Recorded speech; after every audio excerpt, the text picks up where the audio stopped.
సంపూర్ణ రాత్రి ఉపవాస స్వస్థత ప్రార్థన ప్రతి నెల 17వ తారీఖు. క్యాన్సర్ వ్యాధితో బాధపడుతున్నారా? సంతానం లేక బాధపడుతున్నారా? చేతబడి శక్తుల చేత బాధపడుతున్నారా? దయ్యపు శక్తుల చేత బాధపడుతున్నారా? కోర్టు సమస్యల చేత బాధపడుతున్నారా? థైరాయిడ్ వ్యాధి చేత బాధపడుతున్నారా? వ్యాపారంలో విజయం పొందాలనుకుంటున్నారా? ఉద్యోగం లేక బాధపడుతున్నారా? పరిశుద్ధాత్మ వరములతో నింపబడి శక్తివంతమైన పరిచర్య చేయాలనుకుంటున్నారా? మీ సమస్యల పరిష్కారం కోసం దేవుని సేవకురాలు ప్రవక్తి రాహేలు గారు ప్రార్థించెదరు. రండి, పాల్గొనండి, విడుదల పొందండి. Cell numbers 9948198317 9346207325. మన ప్రభు అయిన యేసుక్రీస్తు నామంలో యేసు ప్రేమ కార్యక్రమం చూస్తున్నా మీ అందరికీ నా హృదయపూర్వకమైన వందనాలు, స్తోత్రాలు. బాగున్నారా మీరందరూ? ఈరోజు మన వాక్యము యోబు గ్రంథము 29వ అధ్యాయము 3వ వచనం. అప్పుడు ఆయన దీపము నా తలపై ప్రకాశించెను. అప్పుడు ఆయన దీపము నా తలపైన ప్రకాశించెను. ప్రార్థన.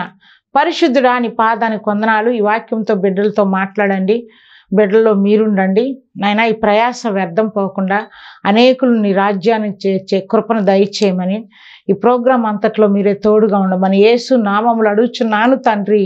ఆమేన్, ఆమేన్, హల్లెలూయా. ఈ యోబు భక్తుడు అంటున్నాడు, అప్పుడు ఆయన దీపము నా తలపై ప్రకాశించెను. ఎందుకంటున్నాడు ఆ మాట?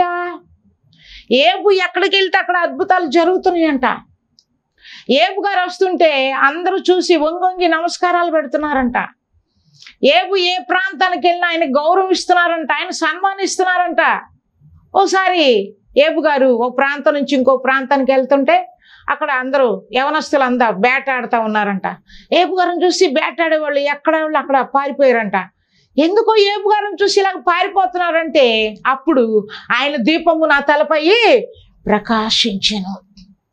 నిన్ను చూసి అందరూ భయపడాలి, నువ్వు ఉన్నతమైన స్థితిలో ఉండాలి, నిన్ను చూసి అందరూ గొప్పగా అనుకోవాలంటే యేసయ్య దీపము మన తలపైన ప్రకాశించాలంట.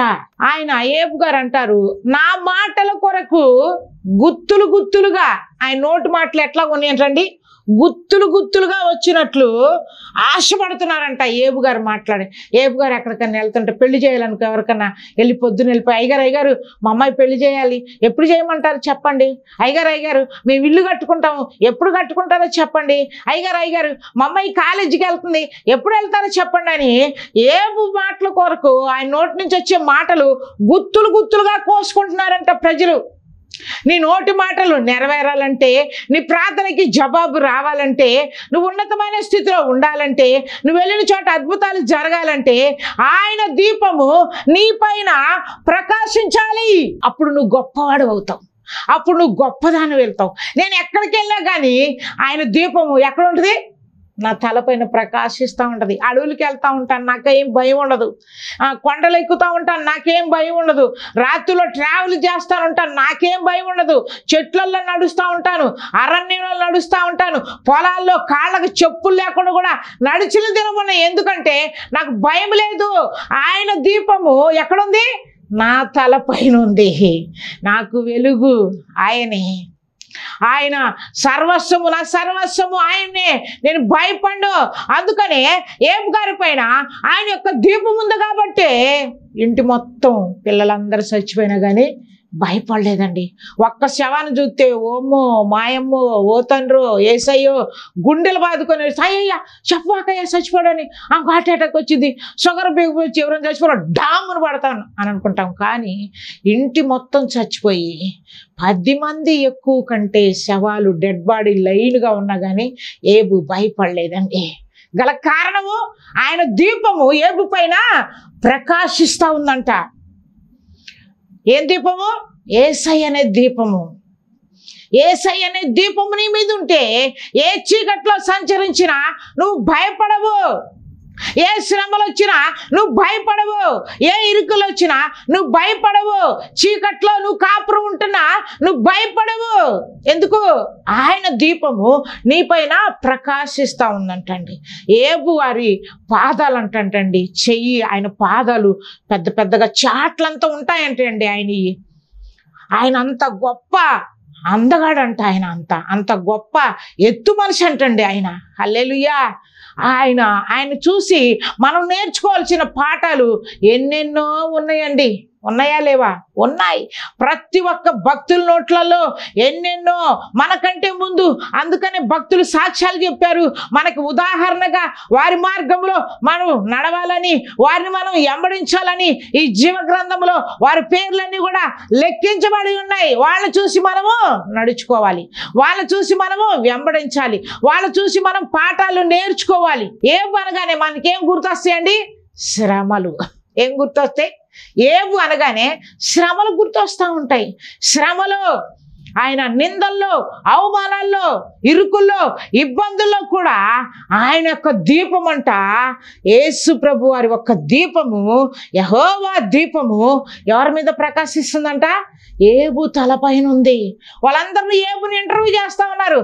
హాయ్ ఏబు, హలో ఏబు, మాకు కూర్చున్న వాళ్ళు మాకు లెగట్లేదు, కూర్చున్నాళ్ళు మాకు నమస్కారం పెట్టట్లేదు, మమ్మల్ని చూసి వంగొంగి దండాలు పెట్టట్లేదు, వందనాలు పెట్టట్లేదు. నువ్వు వెళ్తే ఏంటయ్యా గుట్లగా వందనాలు పెడుతున్నారు, నువ్వు వెళ్తే ఏంటయ్యా లేచి నిలబడుతున్నారు, నువ్వు వెళ్తే ఏంటయ్యా సన్మానిస్తున్నారు, ఆహ్వానిస్తున్నారంటే అప్పుడు అంటున్నాడు ఏబు స్నేహితులతోటి, ఆయన దీపము నా తల మీద ప్రకాశిస్తా ఉంది. ఆరని దీపమై దే దివ్యమానమై నా హృదయ కోవెలపై దీపాల తోరణమై చేశావు పండుగ, వెలిగావు నిండుగా, చేశావు పండుగ, వెలిగావు నిండుగా, నా దీపము యేసయ్యా నీవు వెలిగించినావు. హల్లెలూయా. నిన్ను వెలిగిస్తే నువ్వు భయపడవు, నిన్ను వెలిగిస్తే ఏ కీడు నీ దగ్గరకు రాదు. ఆయన దీపం నీ మీద ఉంటే నీ వ్యాపారాలు ప్రకాశిస్తూ ఉంటాయి. ఆయన దీపం నీ మీద ఉంటే నువ్వు గొప్ప ఉద్యోగంలో ఉంటావు. ఆయన దీపం నువ్వు ఉంటే నువ్వు ప్రకాశిస్తావు. ఆయన దీపం నువ్వు ఉంటే నీ వ్యాపారం కూడా ప్రకాశిస్తుంది. దీపం ఉన్న చోట ఏముంటుందండి? చీకటి ఉంటుందా? దీపం ఉన్న చోట ఏముంటుంది? వెలుతురు. కాళ్ళకు తగలవు, చేతులకు తగలవు, గోళ్ళ పొడుచుకోవు, కింద పడము, పైన పడవు. హల్లెలూయా, హల్లెలూయా. ఆయన దీపాన్ని కోరుకోవాలి నువ్వు. ఈ యొక్క క్రిస్మస్ వస్తుంది, అప్పుడైనా రష్యన్ అనే దీపంలోకి నువ్వు వస్తావా? ఈ యొక్క నూతన సంవత్సరం వస్తుంది, అప్పుడైనా మారు మనసు పొంది మారు మనసు అనే దీపము నీ మీద వెలిగించుకుంటావా? ఆయన దీపం నా తల మీద ఎగురుతూ ఉంటుంది, వెలుగుతూ ఉంటుంది. ఇప్పుడు పెద్ద పెద్దలు, బిషప్పులు, అయ్యగారులు, అమ్మగారులు, విశ్వాసులు, 5 సంవత్సరాల పిల్లలు మొదలుకొని 100 ఏళ్ల ముసలమ్మ వరకు, నేను ఏ ఊరు వెళ్ళాగా అమ్మగారు వచ్చింది, అక్కొచ్చింది. అక్కొస్తే ఎంత సంతోషం అయితే యేసయ్య వస్తే ఇంకెంత సంతోషం. యేసయ్య మనలో ఉంటే, ఆయన దీపం మన మీద ప్రకాశిస్తే మనకి ఎలాంటి శ్రమ ఉండదు. ఈ తెనాలి ప్రాంతం నుంచి నా దగ్గరికి ఒక కుటుంబం వచ్చింది. 5 ఏళ్ల బాబు, చిన్న బాబు, పాస్ పోసటానికి ఆ రంధ్రం బూడిపోయి ఆ పాస్ రాక ఆ ఇబ్బంది పడుతూ ఆ పొట్టంతా ఉబ్బి చాలా ఇబ్బందికరంగా ఉంటే ఒక్కడే ఒక్క కొడుకు, వాళ్ళు ఏడుస్తూ ఉన్నారు. డాక్టర్ చెప్పాడంట, మేము ఆపరేషన్ చేస్తాం కానీ భవిష్యత్తులో ఈ బిడ్డకి పిల్లలు పుట్టరు, మరి కొంచెం ఇబ్బందికరంగానే ఉంటుంది, చేయమంటారా అని అడిగినప్పుడు నాకు ఫోన్ చేశారు వాళ్ళు.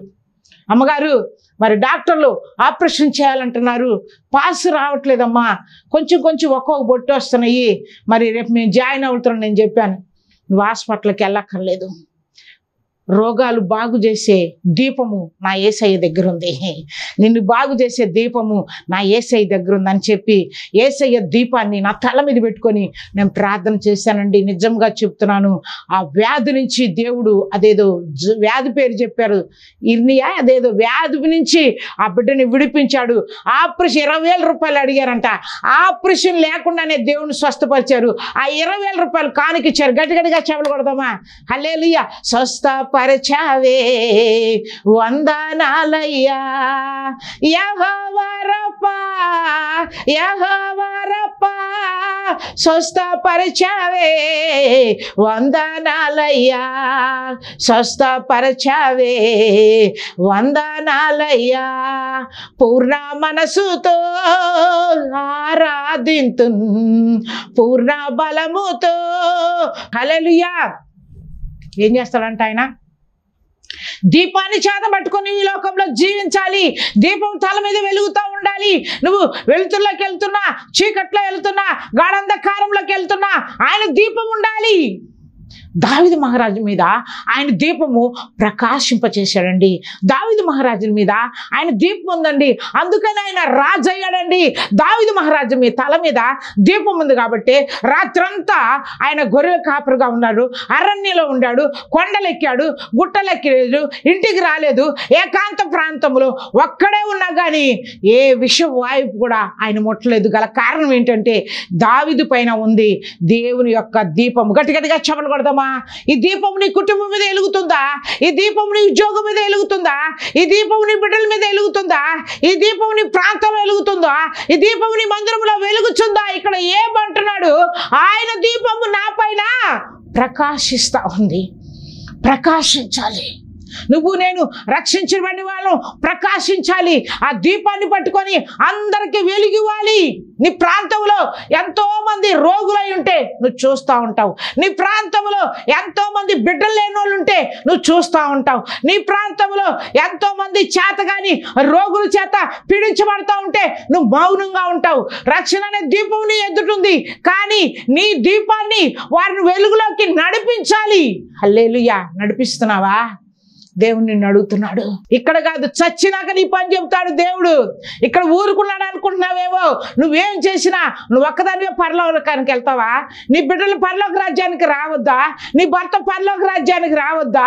నువ్వు ఒక్కదానివే తెల్ల చీర కట్టుకొని వెళ్తావు. చచ్చినాక నువ్వు వెళ్ళి చర్చిలోకి వెళ్ళి చచ్చిపోగానే నువ్వు అనుకుంటావు, అమ్మో యేసయ్య నన్ను చూసి వాటేసుకుంటాడు, నా తెల్ల బైబిల్ చూసి, నా తెల్ల చీర చూసి అనుకుంటావు. ఆయన దోవల సింహాసనం ఎదుట నిలబడినప్పుడు నువ్వు వెళ్తావు ఒయ్యారంగా, అబ్బో సోగ్గా వెళ్తావు ఆయన దగ్గరికి.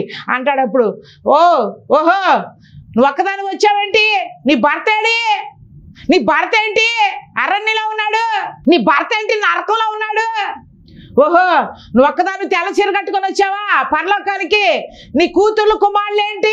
అగ్ని ఆరదు, పురుగు చావుకు వాళ్ళు మండుతూ ఉంటే నిన్ను లెక్క అడుగుతాడు. ప్రియ సహోదరి, ప్రియ సహోదరుడా, రక్షణ నీ కొరకే కాదు, నీ కుటుంబానికి, నీ ప్రాంతస్తులకి, నీ రక్త సంబంధులకి, అందరూ రక్షణ అనే దీపం కొరకు నువ్వు ప్రార్థన చెయ్యాలి.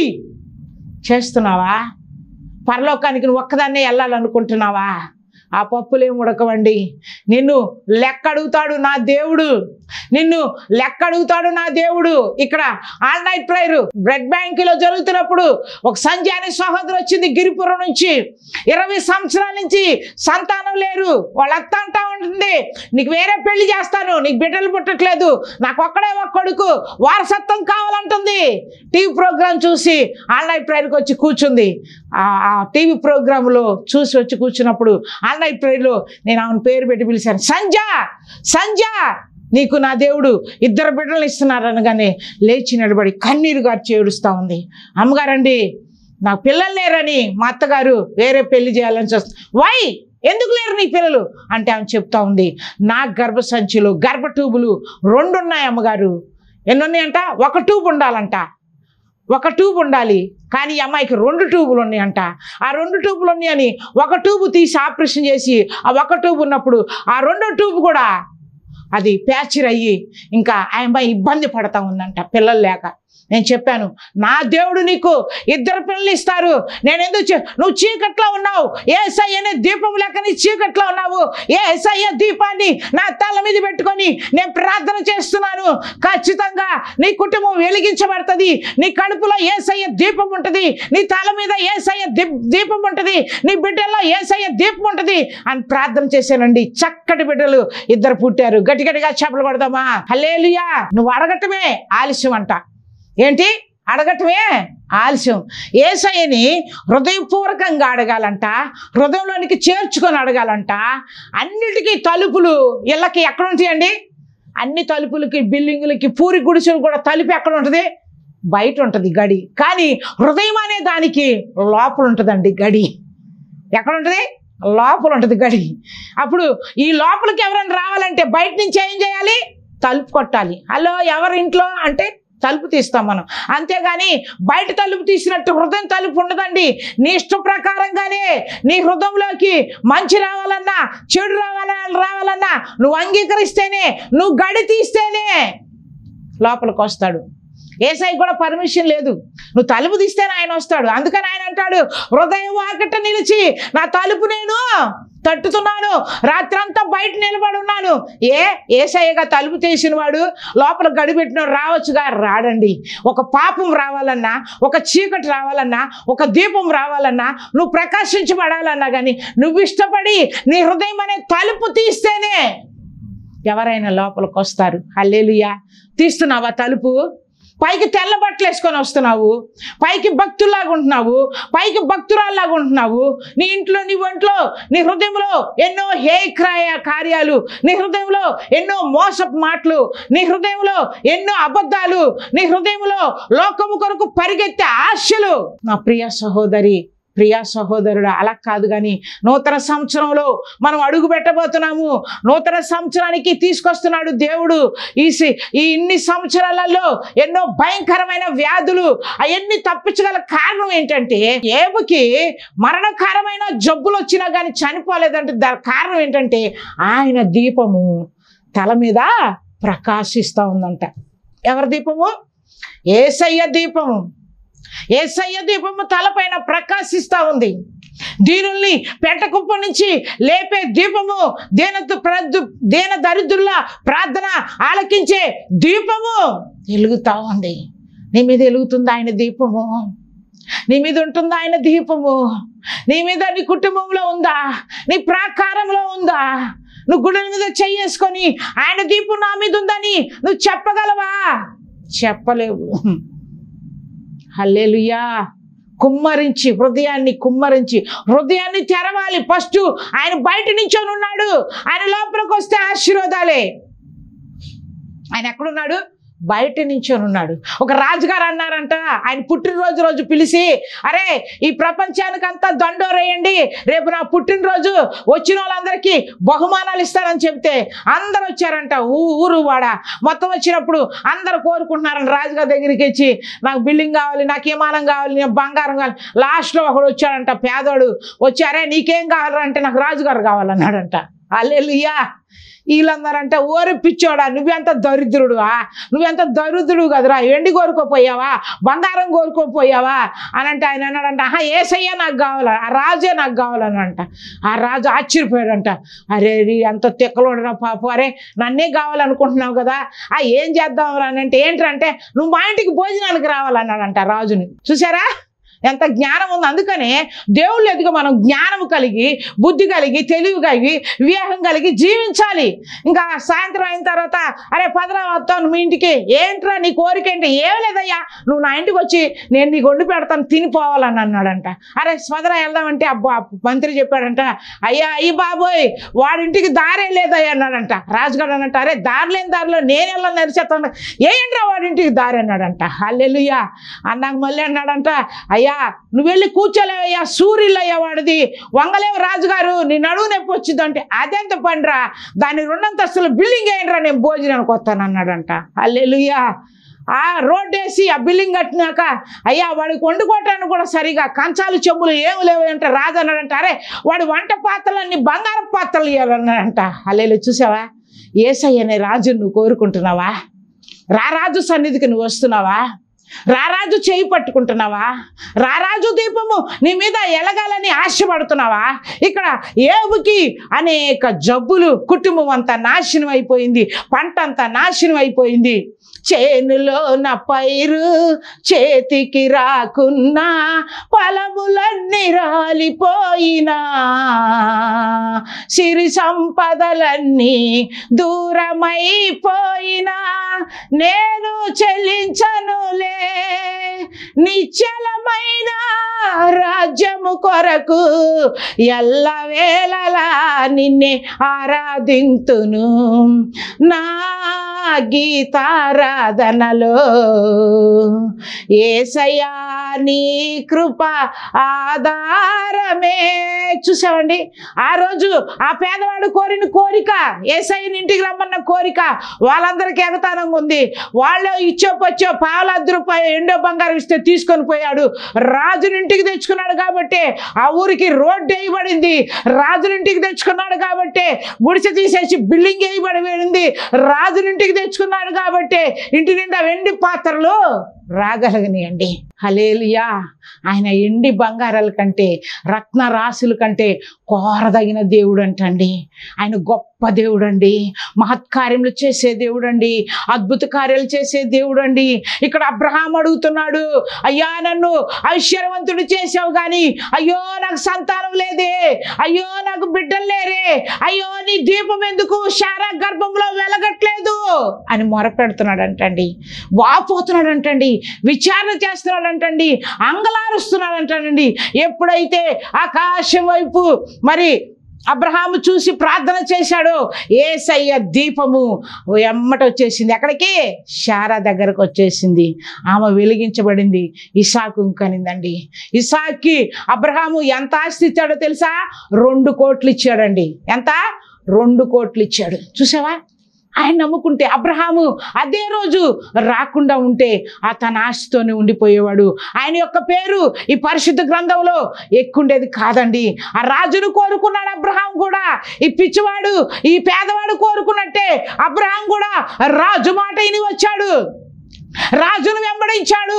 రాజులకు రాజు, ప్రభులకు ప్రభు, గొప్పవాడు, మహోన్నతుడు. ఆయన పేరు నజరేయుడైన యేసు. చిల్ల పెంకులతో తీసుకుంటున్నాడు ఏబు, అయినా భయపడలేదు. గొడ్లన్నీ కాలిపోయినాయి, మందంతా కాలిపోయింది, పొలం అంతా, ఇల్లంతా కూలిపోయింది, బిడ్డలందరూ చచ్చిపోయారు. భార్య కూడా అంటుంది దూషించు సావు, దూషించు సావు అంటుంది. మనం అనుకుంటాం మన ఇంట్లోనే మనకు శత్రువులు ఉంటారండి. ఎందుకంటే బయట వాళ్ళ జోలు మనం వెళ్ళం కాబట్టి మనకి ఎక్కడ ఉంటుంది ముళ్ళు? మన బిడ్డలే మనకు శత్రువులు, మన కుటుంబమే మనకు శత్రువులు, మన అన్నదమ్ములే మనకు శత్రువులు, మన తోబుట్టిన వాళ్ళే మనకు శత్రువులు. బయట మనం ఎవరు ఏమనరు. ఏబుని ఎవరు హింసించారు? ఓ పక్క స్నేహితులు, ఓ పక్క భార్య. హింసించినప్పుడు ఆ హింసలన్నీ నువ్వు గెలవాలంటే, ఆ పోరాటాలన్నీ నువ్వు గెలవాలంటే ఆయన దీపము నీ తలపైన ప్రకాశించాలి. హల్లెలూయా. ప్రకాశిస్తుందా ఆయన దీపము? ప్రకాశిస్తుందా ఆయన వెలుగు? ప్రకాశిస్తే నువ్వు ఏది చేసినా కానీ, ఏ ప్రార్థన చేసినా, ఈ లోకంలో ఏది చేపట్టినా కానీ అది సక్సెస్ అయిపోతూ ఉంటుంది. దానికి ఎప్పుడు అపజయం ఉండదు. యేసయ్య ఎప్పుడు అపజయం పొందలేదు. అన్నిట్లో ఆయన విజయశీలుడే, అన్నిట్లో ఆయన జయశీలుడే. ఆయన్నిట్లో యుద్ధంలో గెలిచాడు. అందుకనే దావీదు అంటాడు, యుద్ధానికి వెళ్తున్నప్పుడు కూడా యేసు ప్రభుని సంకన పెట్టుకుని వెళ్తున్నాడు. ఇక్కడ అంటున్నాడు సౌలు అంటున్నాడు, ఒరే దావీదు రారా, నా డ్రెస్సులు నీకు ఎత్తాను, నిన్ను చూసి గొలియాతు భయపడతాడు. రారా, నా బంగారం గద నీకు ఇస్తాను, నిన్ను చూసి గొలియాతు భయపడతాడు. రారా, నా హారాలన్నీ నీకు ధరిస్తానంటే ఇక్కడ అంటున్నాడు మొఖమాటం లేకుండా చెప్పాలంట. మనం అన్నం తింటామంటే తింటానంటే తింటా, 2 మాటలు ఉండకూడదు. ప్రార్థన చేసుకునే వాళ్ళకి ఒక్క మాటే. ఇక్కడ దావీదు మహారాజు అంటున్నాడు, ఏ రాజు అవన్నీ నాకు అలవాట్లేదయ్యా. మనమైతే అబ్బా రాజుగారి బట్టలు వేసుకుని ఉంటావు, అబ్బో తండ్రు, ఆహా రాజుగారి బట్టలు నాకు వేసేసేసారు, ఓ నాయనో మా నాయనో ఓ ఏసయ్యో అని చెప్పి ఊరంతా వెళ్ళి బయటికి వెళ్ళి గరగర తిరిగి వస్తాము. కానీ ఇక్కడ దావీదు ఆ మాట అనలేదు. నీ బట్టలు నాకు వద్దు, ఏమొద్దు, నా దగ్గర ఒక దీపం ఉంది, నా దగ్గర ఒక ఆయుధం ఉంది, నా దగ్గర ఒక శక్తి ఉంది. ఆయన దీపం నా మీద ప్రకాశిస్తా ఉంది. గొలియాతు నేను ఓడిస్తాను, గడిగడిగా చవట కొడదామా అని సౌలుతో సవాలు చేశాడు. ఆయన సవాలు చేసి 40 దినములు ఎవరు కూడా ఇశ్రాయేలు ప్రజలు బయటికి రాలేదండి. గొలియాతుకి భయపడి ఎప్పుడైతే దావీదు తన దీపాన్ని, యేసు ప్రభు వారిని దీపాన్ని తల మీద పెట్టుకొని వెళ్ళాడు, గొలియాతుని హతమార్చాడండి. హల్లెలూయా. అలాగ నువ్వు ధైర్యం కలిగి ఉంటున్నావా? ఏ యుద్ధాన్నైనా ఎదుర్కోవటానికి సిద్ధంగా ఉన్నావా? ఏ శ్రమనైనా ఎదుర్కోవటానికి సిద్ధంగా ఉన్నావా? భయపడుతున్నావా? ఏ భారీలాగా ఎప్పుడు చేస్తావు నువ్వు? ఇంకేం దేవుడు అయ్యా నీకు? ఇంకేం దేవుడు? ఇంకెప్పుడు దేవుడు? నీ ఒళ్ళు గజ్జి పట్టింది, ఇంకా దేవుణ్ణి విడిచిపెట్టవా? నీ పొలం అంతా నాశనం అయిపోయింది, ఇంకా దేవుణ్ణి విడిచిపెట్టవా? నీకు నష్టం కలిగింది, ఇంకా దేవుణ్ణి విడిచిపెట్టవా? హల్లెలూయా, హల్లెలూయా. ఇక్కడ నేను పిట్టాబండ ప్రాంతంలో 3 రోజులు సభలు మీటింగ్ చేశానండి. ఆ మీటింగ్ చేస్తే 10 సంవత్సరాల అమ్మాయిని తీసుకొచ్చారు ఆ మీటింగ్కి. ఆ అమ్మాయి పుట్టిన దగ్గర నుంచి కళ్ళు మూసుకొని ఉంటుందంట, కళ్ళు తెరవదంట. ఇటు గుడ్డిది కాదు, ఇటు మంచిది కాదు, కళ్ళు మాత్రం తెరవదంట, అంతే. అక్కడికి వచ్చినప్పుడు 3వ రోజు అడ్రస్ చూసి వచ్చారు. అమ్మగారండి 10 సంవత్సరాలు అయిందండి, ఈ అమ్మాయి కళ్ళు తెరవట్లేదు, కళ్ళు మూసుకొనే ఉంటుంది, కళ్ళు మూసుకొనే ఉంటుంది. డాక్టర్ చూపిద్దామన్నా ఏం లేదంటున్నారు, కళ్ళు తెరదని చెప్పినప్పుడు నేను ట్రై చేశాను. మీ అమ్మాయి కొద్ది రోజుల్లో కళ్ళు తెరిచి చూసిద్దాను. కానీ ఆ రోజు మీటింగ్ ఆ నైట్ అయిపోయిందండి. ఆ నైట్ వాళ్ళు మీటింగ్కి వచ్చారు. ఆ ఉదయకాలం నేను బస్ స్టాప్ దగ్గర ఉన్నానండి. బస్సు ఎక్కుదామని వినకొండ బస్ స్టాప్ దగ్గర ఉన్నానండి. ఆ బస్ స్టాప్ దగ్గరికి వాళ్ళు నన్ను చూసి పరుగున వచ్చారు. అమ్మగారు అమ్మగారు అనుకుంటూ వచ్చారు. ఏంటి ఏమైంది అనగానే, అమ్మ 10 సంవత్సరాల నుంచి కళ్ళు తెరవని ఈ బిడ్డ మీరు ప్రార్థన చేసిన వెంటనే కళ్ళు తెరిచి చూస్తుందమ్మా నా మనవరాలు, కళ్ళు తెరిచి చూస్తుందమ్మా నా కూతురని వాళ్ళు సాక్ష్యం ఇస్తూ ఉంటే వావ్, నేను ఆశ్చర్యపోయాను. అసలుకి ఆయన పేరే ఆశ్చర్యకరుడు, ఆయన పేరే అద్భుతకరుడు. ఏం చేసావమ్మా, ఏం జరిగిందమ్మా అంటే, ఏం జరిగిందో మాకు తెలియదమ్మా, 3వ రోజు మేము కూటానికి వచ్చాము అంతేనమ్మా. తెల్లారేపటికి కళ్ళు పెద్ద గుడ్లాగా తెరిచి చూస్తూ ఉందమ్మా ఈ అమ్మాయి. దావీదు కుమారుడా కరుణించమని వేదనతో కానాను శ్రీ కేక వేయగా, ఈమెకున్న విశ్వాసం గొప్పదైనదని మాటతో చిన్న దాన్ని స్వస్థపరచెను. దాటిపోవువాడు కాదు యేసు దైవము, ఆలకించుతాడు నీదు ఆర్తనాదము. ఏది నీకు అవసరమో తాను ఎరిగియుండును, మేలు చేయుట కొరకే నీ ప్రక్కనే నిలచును. దాటిపోవువాడు కాదు యేసు దైవము. చూడండి, 10 సంవత్సరాల నుంచి ఆ కళ్ళలో వెలుగు లేక ఆమె బాధపడతా ఉంది. యేసయ్య మీటింగ్కి ఎప్పుడైతే వచ్చిందో, యేసయ్య దీపం కిందకి ఎప్పుడైతే వచ్చిందో, ప్రార్థన చేసిన వెంటనే ఆ మనోనేత్రాలు వెలిగించబడ్డాయి. ఆమె చూస్తూ ఉంది, ఆమె కన్నులు విప్పుకున్నాయి. హల్లెలూయా, హల్లెలూయా. ఇలాంటి దేవుణ్ణి నువ్వు నమ్ముకున్నావా? ఇలాంటి దేవుణ్ణి విడిచిపెట్టి నువ్వు ఎక్కడ తిరుగుతున్నావు?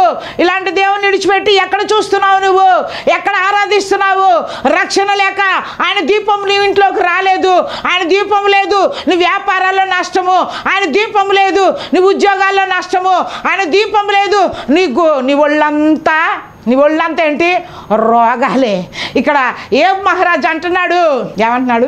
రోగాలైనా యేసయ్య కావాలి, పొలం కాలిపోయినా యేసయ్య కావాలి, గొర్రెలు కాలిపోయినా యేసయ్య కావాలి, గొడ్లు కాలిపోయినా యేసయ్యే కావాలి. హల్లెలూయా, హల్లెలూయా.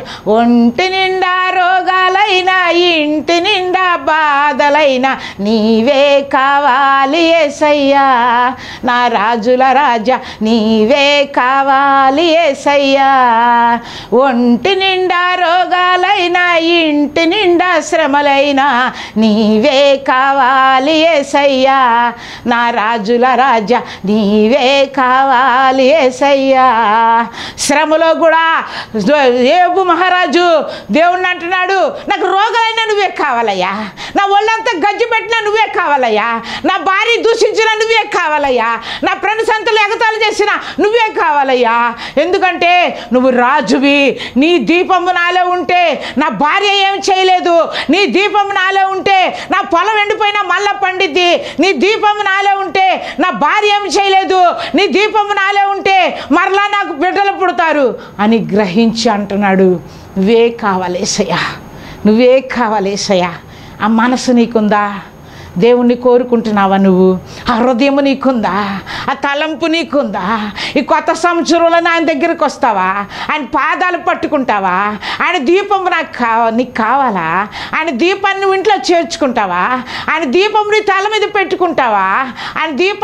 ఆయన దీపం ఎదుట పాదం ఉంది, ఆయన పాదాల దగ్గరికి వస్తావా? ప్రార్థన మహాగణుడా పరిశుద్ధుడా నీ పాదానికి వందనాలు స్తోత్రాలు నాయన. ఈ టీవీ ప్రోగ్రాం చూస్తున్న బిడ్డలందరికీ రక్షణ దీపాన్ని కలుగు చేసి ఈ వాక్యం ద్వారా అనేకులు రక్షణ దీపంలో రావటానికి సహాయం చేయమని, ఘనత మహిమ ప్రభావాలు మీరే పొందుకోమని యేసు నామములో అడుగుచున్నాను తండ్రి. ఆమెన్. God bless you.